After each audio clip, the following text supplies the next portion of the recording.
This video right here totally summarizes everything I love about Honda. This bike's 30 years old, it's been abused its whole life, it shouldn't work at all, and yet you can take it out and have this much fun on it and just laugh your ass off for an entire weekend and then still drive it on the trailer.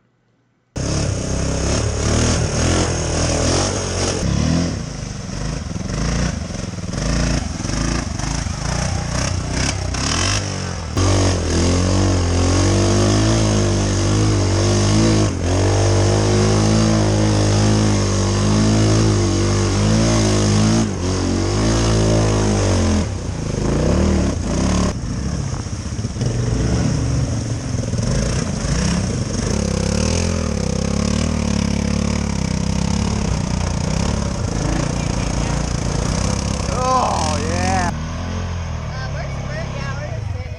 We're sitting pretty.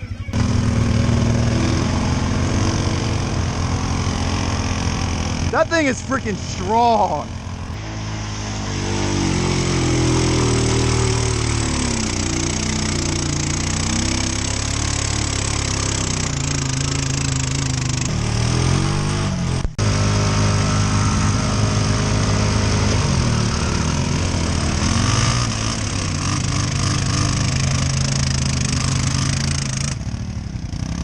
Dude, Joe.